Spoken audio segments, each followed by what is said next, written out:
Benvides, benvidas, benvidos a Moito por Ler, unha iniciativa da Fundación Xistral dentro deste programa Moito por Ler na rede do libro en galego. Porque queremos visibilizar, queremos celebrar o libro galego e tamén queremos amosar que temos na nosa lingua moito por ler. Queremos contribuir a que o libro galego sexa moito máis dende ese 8% que sempre se di nas estadísticas e da que falan os estudos. E que con esa idea, como sabedes, se escoitades xa o anterior capítulo deste podcast, desta iniciativa, imos escoller unha lectura distinta cada mes. Xa temos 2 podcasts anteriores e nesta ocasión temos como convidada a Ledicia Costas, para seguir sempre tecendo esa rede lectora que amose a bibliodiversidade do libro en galego. Moitas grazas, Ledicia, por estar aquí esta tarde connosco. Un placer, Ivana, E temos compartir unha autora conversa. que, claro, que non precisa, penso que presentación, que ten un percorrido xa tanto na nosa lingua como en moitas outras, coas súas publicacións, coa súa literatura, e sobre todo que vai percorrendo tamén moito percorrido xeracional, Mm. tratando tamén un pouco todas esas xeracións dentro da nosa literatura. Moitas grazas por estar aquí hoxe.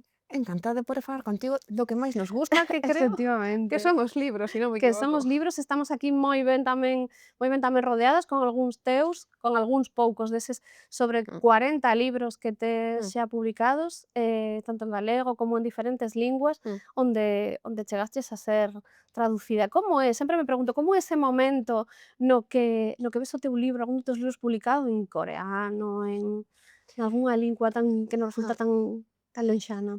é como o grande motivo de orgullo, no? Moitas veces penso, eu vivo no barrio de Navia, que a súa vez está dentro da cidade de Vigo, que a súa vez está dentro da provincia de Pontevedra, que está na Comunidade Autónoma de Galicia, e digo eu, como é posible que un libro escrito nunha lingua Ujú. minorizada como é o galego consiga, pois, ir superando todos eses obstáculos ata conseguir chegar a países e sistemas literarios que non son tan alleos, porque están tan lonxe como Claro. o coreano ou moitos outros. Para min é o grande motivo de orgullo, que desde o galego pois poida chegar a outros sistemas literarios e a outras linguas. Claro, e compartir o que falábamos antes, esa bibliodiversidade que temos en todo ese diferente mundo que ti tamén percorres moi ben, porque tes tanto publicacións para a infancia, Mm. publicacións xa para a adolescencia, para esa literatura de fronteira e tamén publicacións adultas, xa para, como por exemplo Pel de Cordeiro, como Golpes de Luz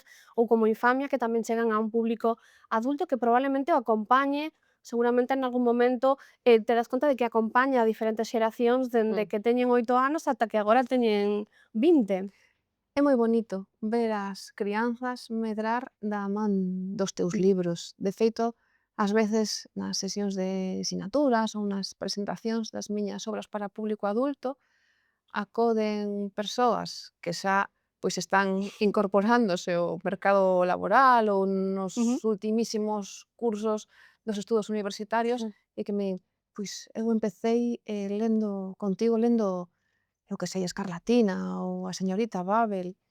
Aún a iso dalle perspectiva do que leva detrás, non? Pero por outra banda dis: "Jo, que lindo ver como alguén foi medrando, e seguindo a ruta lectora que marcaban os libros que Claro, ti escribes". acompañar a Sí. toda esa xente ao redor da súa vida, ao final construir ese lectorado dende a base ata logo esa lectura tamén de disfrute, porque moitas veces parece que comezamos na escola como obrigadas, Mm. pero que logo esa literatura vai formando parte da nosa vida e do que somos. Que lecturas nutren tamén a Ledicia Costas para crear ese mundo que ten na cabeza, ese imaxinario, todo o que sae logo nos seus libros, do que falaremos tamén un pouco logo?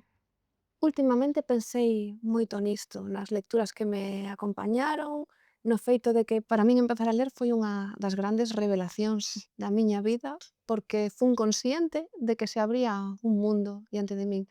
Pero pola contra, prácticamente non recordo libros infantís que chegaran ás miñas mans cando eu era unha nena. Eu lía libros que probablemente non eran axeitados para Ai, a ai. miña idade, porque non era tan fácil acceder a libros infantís. Por fortuna, agora mesmo temos bibliotecas, pois, moi nutridas, unha rede de bibliotecas escolares en Galicia que é Ujú. absolutamente extraordinaria. Na miña xeración non era tan sinxelo, entón eu empecé lendo libros que mellor non eran os axeitados malia todo, produciuse un namoramento inmediato polo feito literario e pola ficción. Libros infantís que a min me marcaron, pois, por exemplo, obras de Ángela Sonneborn, como a colección del Pequeño vampiro, a poesía de Gloria Fuertes, que sí que lembro con moita intensidade esos momentos reveladores de descubrir a poesía, e logo axiña xa pasei a obras para público mozo. E aí, nesas obras pensadas Temos para algunha público por mozo, aquí, como A célebre mecánica ou Jules Verne. sí, pero eu referíame máis ás lecturas. Houbo un feito importante na miña vida que foi a descubertas de Cartas de inverno, Ajá, de Agustín de Fernández Agustín Paz, Fernández Paz. porque eu son neofalante. Eu fun educada en castelán, toda a miña familia e a miña contorna próxima falaba castelán, e cheguei á literatura galega a través de libros que escribían outros autores e autoras doutra xeración e que nos abriron as portas. E para min Cartas de inverno foi un feito fulcral na miña vida coma lectora e eu pensei, xa me gustaría a min escribir historias coma estas. E diso me nutrín. As xeracións actuais, as persoas que escribimos literatura infantil e xuvenil en Galicia, somos herdeiras desa tradición, Fina Casal de Rei, Claro, Agustín Fernández Paz. dunha xeración chamada Lamote, sempre falamos tamén que é igual esta xeración Lamote, esta xeración do 83, que ten algún tamén así algún artigo escrito no que estás ti, esta xente como Antía Yáñez, Agustín, Antonio Fraga, que forma parte tamén deste mundo que temos agora e do que lemos agora. Temos tamén outra pregunta que eu sempre me fago que é desa dualidade, eses dous mundos que tes, no que está ese dark riquiño Ujú. que imos falar, en lo que logo tamén hai cousas que che son un pouco como o curriño, que dices: Vale, onde está ese de riquiño? Ti comparas diferentes estilos, pero que ten personaxes como, por exemplo, un dos meus favoritos, que é a Carracha de Curriño, vale. que sí que ten esa sorna, sí que ten Sí. esa retranca que tamén vemos en libros adultos, como por Mm, exemplo en Golpes de luz, sí. que ten eses mismos tintes de retranca. Estes dous estilos que parecen diferentes, pero que en realidade teñen como un punto de unión, como os consigues achegar? Creo que pódese falar de calquera tema para a infancia desde o humor. E tamén logo sucede que a medida que cumprimos anos o humor desaparece da literatura para público adulto. É dificilísimo atopar unha obra para Ujú. público adulto que teña algo de comedia. Digo, o fío de Golpes De de luz, Golpes de luz. que case é unha especie de traxicomedia e Sí. o mundo infantil aí é moi poderoso. Reflexionando moito sobre todo isto que contas, ao final cheguei á conclusión de que é verdade, que parece que me disocio e que, a persoa que escribe Curriño con esa carracha que Claro. efectivamente parece case a voz da conciencia ou o pequeño Mm. diaño que lle está facendo a vida imposible o pobre Curriño, parece imposible que sexa a mesma voz da persoa que escribe Pel de Cordeiro ou Golpes de luz ou Infamia, pero nas miñas obras para público adulto a infancia sempre está presente. En Golpes de luz o mundo infantil ten moitísimo poder, moitísima forza, Infamia xira arredor de dúas nenas fatalmente desaparecidas. En Pel de Cordeiro, se o pensamos, a protagonista da primeira parte non deixa de ser unha nena, Totalmente. porque é unha Mm. preadolescente, ou seja, está aí nese tránsito, non? Entón, é verdade, que esa etiqueta de dark riquiña a mí me gusta moi especialmente, porque tamén son herdeira da tradición do gótico, tanto é que me gusta moitísimo consumir produtos tanto de audiovisual, cine, literatura, que ten que ver con todo ese mundo escuro e ao final acabei eu tamén sendo, pois, unha autora que transita Claro, por eses que mundos, se vai nutrindo sí, tamén. ou inframundos, pero sempre desde ese lado amable, que aí está ese riquiñismo do Claro, que ahora ti que falabas. falas do inframundo, tamén temos outra temática que sempre está moi presente, que é a morte, Mm, que normalmente parece que a morte na literatura infantil é algo como que afastamos, que non queremos mm. poñelas e poñelos nesa situación, pero que ti achegas nun xeito moi realista, tamén moitas veces moi simpático, e que é moi necesario. Por que valoras tanto ou por que che gusta tanto esta temática moi ben levada, dende Mm. diferentes tipos de obras, pero sempre moi ben levada para as crianzas? Porque creo que a literatura é importante e da mesma maneira a literatura é un vehículo fantástico para falarlle ás crianzas de cousas importantes. tamén é verdade que quitando ese peso disto que estou comentando, non, de hai que falar e as nenas e os nenos nos libros de cosas importantes, que é certo, a que non lle gusta unha boa historia de fantasmas? Que me encantaban as historias de medo, de fantasmas, casas encantadas cando era unha nena. Por iso nace, por exemplo, Escarlatina. Aí empezou todo, porque eu son unha grandísima lectora e espectadora de historias de fantasmas, que ao mesmo tempo está pois moi vencellado á tradición oral galega, a nosa maneira de entender o mundo, tamén a gastronomía está moi presente, e aí se mezcla pois o tema da morte coa gastronomía, coa retranca. Hai algo máis galego que eses tres elementos. O Totalmente. curioso é que un libro como Escarlatina pois poida chegar a Corea e que entendan ese humor e todo o que hai aí detrás, arredor. Claro. E logo temos tamén personaxes femininas moi potentes, non podo deixar de falar do meu favorito, da miña personaxe favorita, que é a señorita Babel, Mm. que solo ten 3 libros, que precisa Só. outro 17 máis, e tamén son personaxes sempre moi Mm. potentes as mulleres na obra de Leicia Costas. Parecíame importante reivindicar o papel da nena e da muller no mundo da ciencia e por iso creei ese personaxe tan excéntrico, pode parecelo, pero superintelixente, independiente, autónoma, e que se sae un pouco das marxes. Ela é Sempre unha creativas sí, tamén, como con unha necesidade de crear tamén outros mundos e de mellorar tamén sempre un pouco o mundo no que viven, de axudar, pero dende a súa, vimos dicir, dende a súa locura, un pouco, pero sí, porque non totalmente. encaixa nas esas casas, non, que parecen deseñadas para Ujú, nós, hai que ser esas caixas, desta determinada maneira. Babel é unha absoluta outsider, pero creo que é importante que haxa protagonistas femininas para que as totalmente. crianzas, pois, teñan tamén os referentes, polo menos que eu non tiven. Claro. Leicia Costas, que é unha autora moi premiada, con moitísimos premios, Premio Nacional de Literatura, Premio Lazarillo, varios premios Merlín. Lin ou escoitei nalgún momento esa chamada do Premio Nacional, Mm. pero quería saber como foi esa chamada de: "Ola, somos os de Netflix, imos facer unha serie do teu libro". Os de Netflix son en realidade os de HBO. Bueno, claro. E foi unha sorpresa porque, eh, souben, bueno, destas anécdotas que viste cando conte, soubeno a través das redes sociais. Ou sexa, non houbo chamada, Claro. pero de súpeto eu sabía, por suposto, que estaban rodando unha serie, sabíao desde hai moito tempo, que pasa que eu son discreta e dixen: "Ata que non se faga público, eu estou aquí tranquilísima". Son tan discretas son que non preguntei nada, Claro. mantívenme bastante á marxe, ata que un día, non hai tantos meses, de feito hai semanas, Mm. empezan a saltarme avisos e empeza o móvil a soar, a soar, a soar, a soar, e vexo en grande, HBO, grandes titulares: HBO está rodando, pois, unha serie inspirada en Infamia, a novela de Ledicia Costas, e foi como, pero que está pasando aquí? Entón, despois diso, pois sí que veu a chamada, porque que ocorre? Que, no, que no mundo do audiovisual Que non as funciona tan cousas levanse con diferente. bastante, sí, xusto, con moita discreción.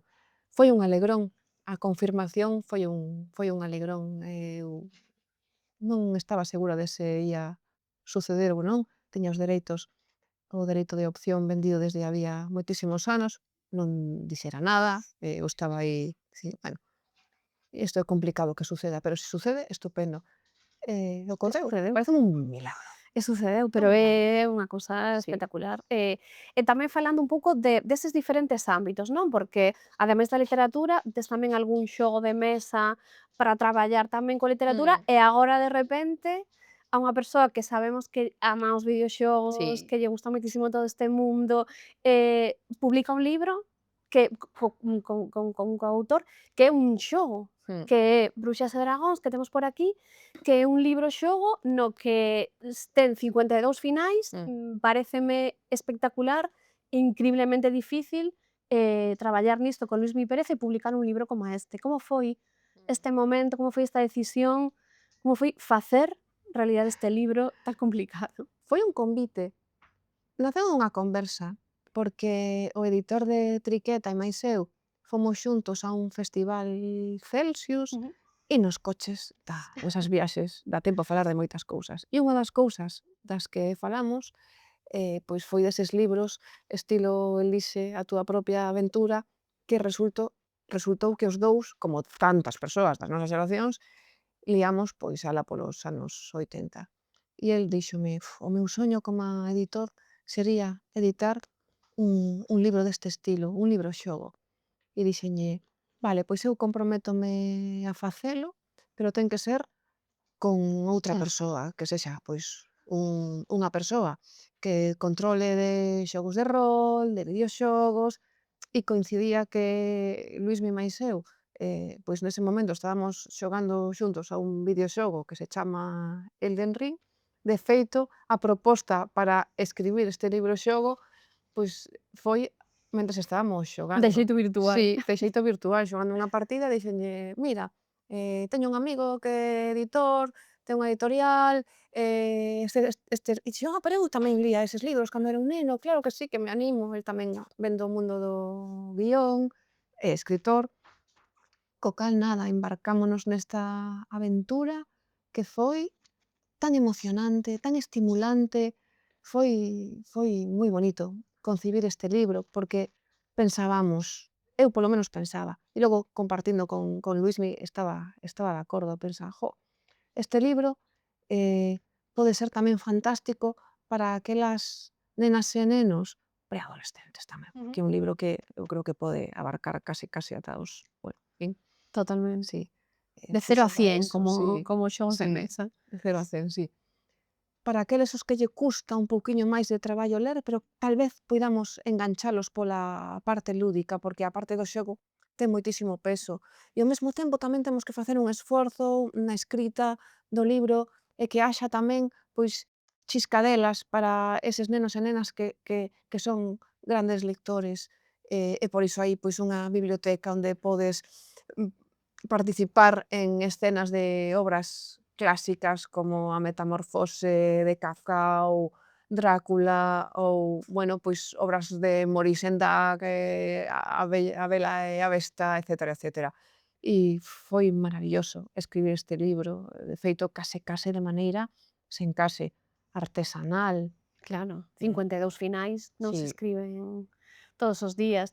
Que ven? Porque ten un 1, entón, Mm. entendo que ven un 2. Sí, este un está protagonizado por Baba Yaga. Bueno, o protagonista aquí é a persoa que Claro, lee o que libro eso e que decide o camiño que quere seguir, ir polo camiño da maxia e ir enfrontándote aos teus inimigos, que hai moitísimos, con feitizos, ou ir polo camiño da espada, e ti ben o sabes, tirar os os dados, dados. e pelexar con outras técnicas. E logo hai unha malísima, que é a bruxa Baba Yaga, que é, pois, protagonista de os contos, moito folclore ruso, e que é un personaxe para min moi poderoso, esa casa con patas de galiña, Claro, ela que viaxa nun morteiro cunha efectivamente. vasoira, vai borrando as súas pegadas para non deixar rastro.